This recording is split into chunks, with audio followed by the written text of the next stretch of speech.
కొన్ని కేసులు ఎప్పటికీ మిస్టరీగానే ఉంటాయి. అలాంటిదే ఇంజనీరింగ్ విద్యార్థిని మధు పట్టార్ మరణం. కర్ణాటక రాయచూర్లోని నవోదయ ఇన్స్టిట్యూట్ ఆఫ్ టెక్నాలజీలో బీటెక్ సివిల్ ఇంజనీరింగ్ 3వ సంవత్సరం చదువుతోంది మధు. ఓ రోజు హఠాత్తుగా ఏప్రిల్ 13, 2019న ఆమె కనిపించకుండా పోయింది. ఆ రోజున మధు స్నేహితులు ఫోన్ చేసినా స్విచ్ ఆఫ్ అని వచ్చింది. ఆమె తల్లిదండ్రులు ఫోన్ చేసినా స్విచ్ ఆఫ్ అని రావడంతో కాలేజీ యాజమాన్యాన్ని, ఆమె స్నేహితులను సంప్రదించారు. అయినా సరే మధు ఆచూకీ దొరకలేదు.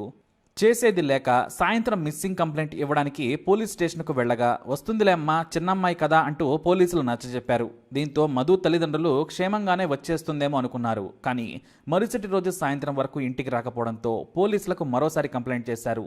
వెంటనే రంగంలోకి దిగిన పోలీసులు ఆమె స్నేహితులను విచారించారు. ఫోన్ను ట్రాక్ చేసినా ఫలితం లేకుండా పోయింది. మధు మిస్ అయిన 3 రోజులకు అంటే 2019 ఏప్రిల్ 16న రాయచూర్ అవుట్స్కట్లోని చిన్న కొండలాంటి అటవీ ప్రాంతంలో ఒక చెట్టుకు వేలాడుతూ దారిన వెళ్లే వారికి కనిపించింది మధు. అప్పటికే ఆమె బాడీ దాదాపుగా పాడైపోయింది. పోలీసులకు సమాచారం ఇవ్వడంతో వచ్చి చూశారు.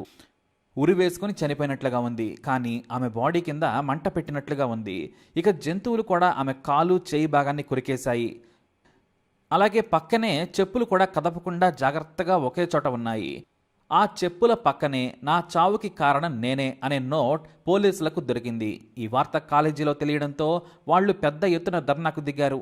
2వ రోజు మధును రేప్ చేసి హత్య చేశారని సిటీ మొత్తం ఆందోళన చేశారు. విద్యాసంస్థలన్నింటినీ మూసేసి నిరసన వ్యక్తం చేయడంతో పోలీసుల మీద మరింత ఒత్తిడి పెరిగింది. అయితే ఉరి వేసుకుని చనిపోయినట్లుగా ఉంది. అయితే తానే ఉరి వేసుకుని తానే బాడీని తగలబెట్టుకునే ఛాన్సే లేదని పోలీసులు భావించారు. ఆమె ఫోన్ కాల్ డేటా ద్వారా విచారణ జరిపినా ఎలాంటి ఫలితం లేకుండా పోయింది. మరోవైపు ప్రజల నుంచి తీవ్రమైన నిరసన ప్రతిరోజు పెరుగుతూనే ఉంది. అయితే మధు తల్లిదండ్రులు సుదర్శన్ అనే వ్యక్తిపై ఫిర్యాదు చేశారు. ఆమె స్నేహితులు సైతం సుదర్శన్ ఆమెను రేప్ చేసి చంపి ఉండొచ్చని కంప్లైంట్ చేశారు. 21 ఏళ్ల సుదర్శన్ ఎవరంటే ఇంటర్మీడియట్లో ఒకే కాలేజీలో తనతో పాటు చదివాడు. వారి గ్రూపులు వేరు. సుదర్శన్ ఆర్ట్స్ అయితే మధు సైన్స్. ఇక మధు ఇంజనీరింగ్లో జాయిన్ అయితే సుదర్శన్ డిగ్రీ సిఈసిలో జాయిన్ అయ్యాడు. కానీ ఇంటర్ నుంచే మధుని ప్రేమించమని వెంటపడుతున్నాడని తల్లిదండ్రులు ఫిర్యాదు చేశారు. ఇక మధు కూడా చాలాసార్లు సుదర్శన్ను తిట్టింది. తన జోలికి రావద్దని వార్నింగ్ కూడా ఇచ్చింది. ఇంజనీరింగ్ కాలేజీలో సైతం ఆమె స్నేహితుల ముందే ఐ లవ్ యూ చెప్పి అవమానించేలా మాట్లాడాడని కూడా పోలీసులకు చెప్పారు స్నేహితులు. దీంతో సుదర్శన్ని అదుపులోకి తీసుకుని కోర్టులో ప్రవేశపెట్టారు. పోస్ట్ మార్టం రిపోర్ట్లో మాత్రం మధుపై రేప్ జరగలేదని, కనీసం దాడి కూడా జరిగినట్లు లేదని కూడా తెలియజేశారు. ఇక మధుపై ఎలాంటి గాయాలు లేవు. కేవలం మెడ దగ్గర చర్మం చిట్లింది. అది కూడా ఉరి వేసుకోవటం వల్ల ఆ గాయం ఏర్పడింది. కానీ అంతకు మించి శరీరంపై గాయాలు లేవని తేలింది. దీంతో పోలీసులు రేప్ కేసును ఆత్మహత్యగానే పరిగణించారు. సిఐడి పోలీసులు సైతం అదే నిర్ణయానికి వచ్చారు. ఎందుకంటే చేతి రాత కూడా ఆమెదే. రేప్ జరిగినట్లు కూడా పోస్ట్మార్టం రిపోర్ట్లో తేలలేదు. ఇక సిఐడి అన్ని రకాలుగా విచారణ జరిపినా కూడా సుదర్శనే హత్య చేసినట్లు తేలలేదు.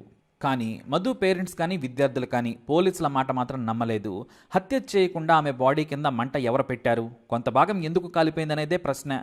నిజంగానే ఆ మంట ఎలా వచ్చిందనేది ఇప్పుడు తేలాల్సిన విషయం. కానీ అది తప్ప మిగతావంతా కూడా తానే ఆత్మహత్య చేసుకున్నట్లు తేలిందంటారు పోలీసులు. కనీసం ఒంటిపై వేరే వ్యక్తుల ఫింగర్ ప్రింట్స్ కూడా లేవు. వేరే వ్యక్తుల ఆనవాళ్లు కూడా ఆ పరిసరాల్లో దొరకలేదు. దీంతో ఆత్మహత్య అనే నిర్ధారణకు వచ్చారు పోలీసులు. ఇక కాలేజీకి కూడా ఏప్రిల్ 13న మధ్యాహ్నం 12 గంటలకు వెళ్ళినట్లు సీసీటీవీ ఫుటేజ్లో కనిపించింది. సరిగ్గా పావుగంట తర్వాత వేగంగా కాలేజీ నుంచి బయటకు వచ్చింది. ఇక ఆ మధ్య స్నేహితులను కూడా సంప్రదించినా తమకు తెలియదన్నారు. తమకు అసలు ఆ రోజు కలవలేదని చెప్పారు. అయితే పరీక్షల్లో ఫెయిల్ కావడంతో ఆత్మహత్య చేసుకుందని భావించాల్సిన అవసరమైతే లేదు.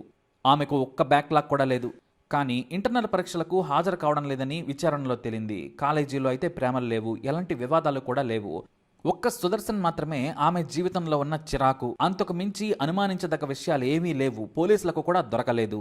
కానీ ఇప్పటికీ స్థానిక పోలీసుల విచారణను తప్పుపడుతున్న ఆమె బంధువులు, స్నేహితులు సిబిఐ ఎంక్వైరీ వేయాలని కోరుతున్నారు. సిబిఐ విచారణ జరిపితేనే అసలు నిజాలు బయటకు వస్తాయని పోరాటం చేస్తున్నారు. ఇక సుదర్శన్ మాత్రం మధు ఆత్మహత్యకు కారణమని, అతనే ప్రేరేపించాడని జైల్లో గడుపుతున్నాడు. ఇంకా మధుది హత్య లేదంటే ఆత్మహత్య అనేది ఇప్పటికీ మిస్టరీగానే మారింది.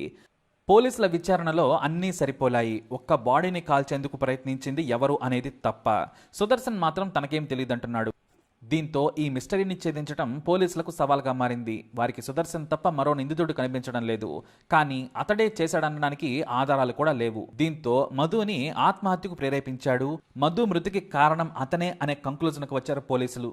కానీ ఆమె తల్లిదండ్రులు, స్నేహితులు మాత్రం పోలీసుల వర్షన్ను అస్సలు విశ్వసించడం లేదు. ఇది మిస్టరీగానే మిగిలిపోయింది.